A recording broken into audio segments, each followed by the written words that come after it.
হাইলাকান্দির কাটলিছড়ার হরিশনগরে বেহাল রাস্তা, পথ অবরোধ অভিযোগ। দীর্ঘ বছর ধরে রাস্তা সংস্কার নেই, প্রশাসনের বিরুদ্ধে ক্ষোভ ফুঁসছেন এলাকার বাসিন্দারা। পরে পুলিশ ঘটনাস্থলে গিয়ে পরিস্থিতি নিয়ন্ত্রণে আনে। রাস্তা সংস্কারের আশ্বাস পাওয়ার পর অবরোধ তুলে নেন এলাকাবাসী।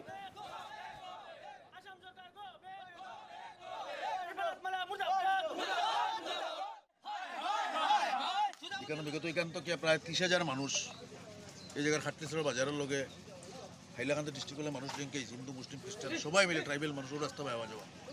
আমরা অত্যন্ত দুঃখিত তার বিগত 1.5 মাস থেকে আমি জেলা পরিষদের প্রতিনিধি হিসাবে আমি নিজে কন্ট্রাক্টরের লগে যোগাযোগ করছি, এসডির লগে যোগাযোগ করছি, বিভাগীয় কর্তৃপক্ষ সবার আমি নলেজ দিচ্ছি যাতে কাজটা একজন কাজ করবায়। কিন্তু মানুষের যে বর্তমানে যে সমস্যা যেটা যে আজকে কত বড় বড় গাতা হয়েছে, কয়দিন আগে একটা ছোটো বাচ্চান্তর স্কুলের বাচ্চান্তর গাড়ি অ্যাক্সিডেন্ট হয়েছে, খোলার গাড়ি অ্যাক্সিডেন্ট হয়েছে।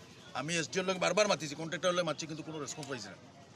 আজকে বাধ্য হয়েছে আমরা পাবলিকলি এসবে মিলে এখানে আন্দোলন করতে প্রতিবাদ করতে। অতি সত্তর আমরা ডিমান্ড হইল যে রাস্তার খাট যেটা গাতা যেটা আছে ওটাই মারিয়া দেব, কারণ মানুষের সুবিধার্থে। কন্ট্রাক্টর রেসপন্স দেওয়া তান কিন্তু কোন অঙ্ক তেন কাজ করুন না। হ্যাঁ ঠিক আছে, মানছি টেকনোলজির লাইনে তান কিছু মেশিনারি ব্যাপার আছে ডিলে ওর, কিন্তু মানুষের সুবিধা তো বোঝা দরকার।